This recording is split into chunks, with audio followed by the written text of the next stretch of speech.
Warning: this video contains spoilers for the current Immortal Hulk comic book run and a very thick German accent. You have been warned. What scares you the most? Is it a vampire that lurks outside of your window at night? Or rather a hockey mask wearing slasher villain that butchers young teenagers? Or is it something else? Something deeper inside? The loss of control, your anger, your deepest fear of giving in. In November of 2018, the British comic book writer Ewing took over one of Marvel's biggest superhero comics, The Incredible Hulk, retitling the book to The Immortal Hulk, and has since then given us Hulk fans one of the best Hulk runs for decades. Instead of making the Hulk a comedic sidekick or an action-packed adventure, Ewing instead chose to do something else. He went back to the origins of the Hulk, the original inspirations for the character like Frankenstein and Jekyll and Mr. Hyde, and turned the Hulk comic into a horror story like it was originally intended to be. In this video essay, I want to discuss the themes of the Immortal Hulk and what those themes say about Ewing, about our society, and what makes horror such a compelling genre in the first place. So, without further ado, let us ask the essential question for today. What is Ewing scared of? The Hulk and Bruce Banner have been two very complicated characters in the past. Interlinked souls, part of a broken mind, a dark system of trauma. But in the last couple of years, Marvel didn't really seem to know where to go with the character. The Immortal Hulk run changes this immediately. Bruce Banner, after having died, rose from the dead, and now, whenever he dies, turns into the Hulk at night. This new Hulk, however, is a little bit different than the typical Hulk that we know. Ever since the character was first created, our typical Green Giant was more of a simple-minded monster, a brute force, if you will, only fueled by the anger and distress of Bruce Banner over the drama that his father caused him by killing his mother. Over the decades, there have been dozens of other Hulks, but this Hulk has been, for a lot of people at least, the main Hulk. Ewing's Hulk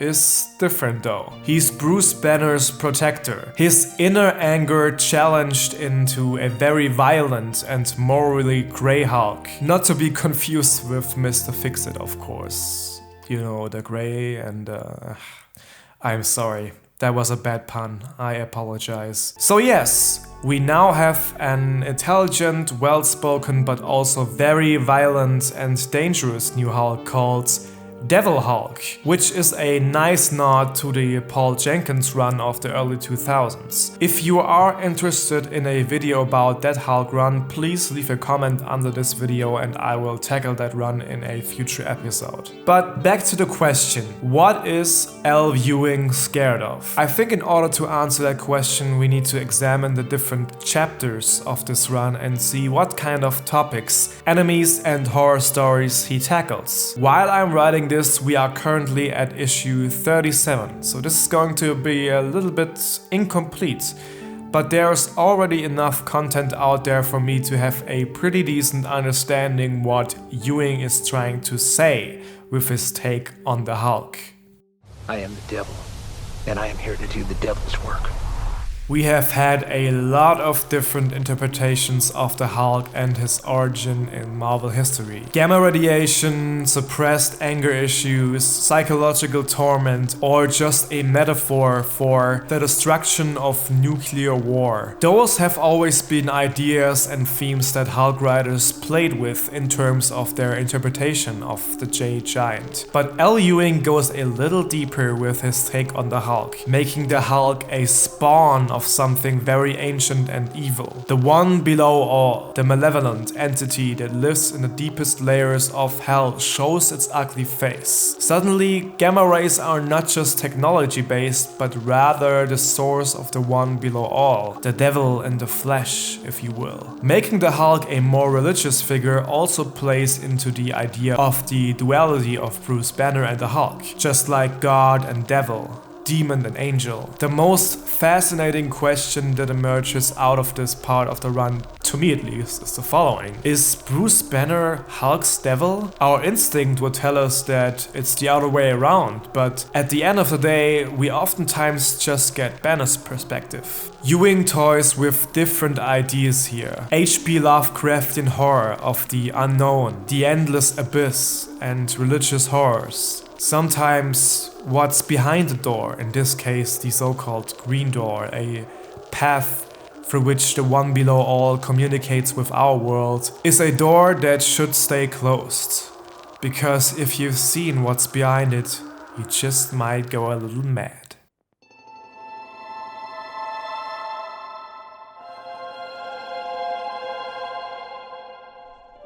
It is a kind of cliche at this point, but every good Hulk story needs a militant enemy, an organization that hunts the Hulk, or the classic nemesis of Bruce Banner and the Hulk and his father-in-law Thaddeus Thunderbolt Ross. In the Immortal Hulk comic, it's the so-called Shadow Base that frequently attacks Hulk, a military organization run by General 14, a ruthless and violent general out for the Hulk and not caring at all about any of his collateral damage. The gory and disgusting consequences of 14's actions are wonderfully drawn by the main artist of the comic book run, Joe Bennett. This section of the story ends with a very disgusting fight between Hulk and 14, who has completely lost his mind, transformed himself into a new kind of abomination, abusing his powers and deforming himself in the most absurd and gory way possible. All because of his training, his obsession with power and his need to fight the good fight. This kind of organized violence with state power is a main issue that is tackled in Ewing's run, ending with the Devil Hulk taking over Shadow Base,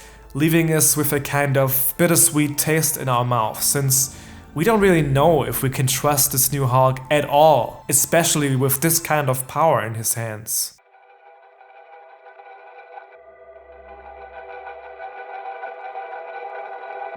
Climate change, the destruction of Earth and our environment, those are some issues that seem to really bother our current Hulk, the Devil Hulk, which is why he declares war on the human society. This current Hulk's anger doesn't necessarily come from trauma, but rather empathy with a small pinch of arrogance, since he does see the human race beneath him. And that's why he wants to end this world, in order to, let's quote him here, save some people at least. Enter Dario Agger, a new foe for the Devilish Hulk, who is the CEO of the Roxxon Corporation and essentially everything that Hulk and Bruce Banner hate in our current society. So, a ruthless battle between the two parties begins, and Dario Agger is using his immense money power to make Hulk's life a living hell, while also portraying him as a bad guy in media due to his influence on TV stations and social media platforms. To top this all off, a new enemy enters the stage, the seemingly gentle giant Xemnu, aka the original Hulk. This creature can basically manipulate minds and is used by Dario Agger to create a false nostalgia bubble for Earth, in which Xemnu has always been a great superhero and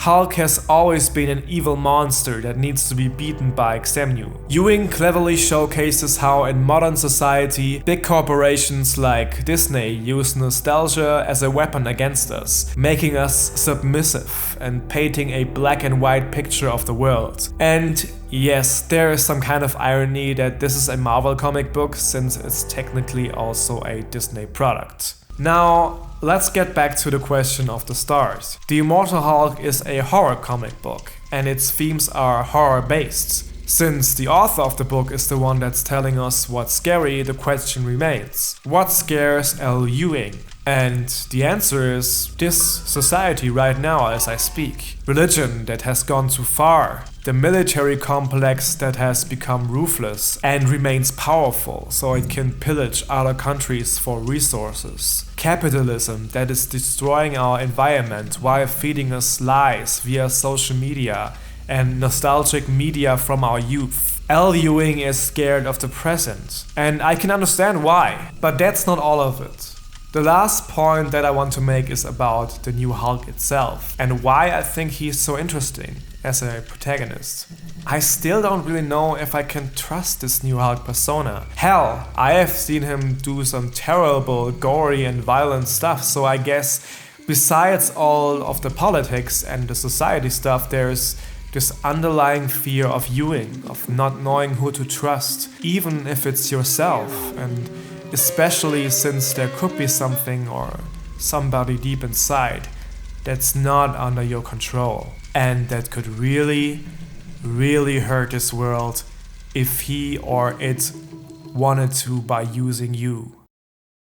Thank you guys so much for watching this video. I hope you had a good time. This is my very first video on this channel, so I would be honored if you would leave a like and maybe subscribe to see more of my content. I'm going to upload a lot of videos about, comic books, TV, and of course movies. So if you're into that kind of pop culture stuff, please let me know in the comments. Until then, I wish you all a happy Halloween and a good time. See you around.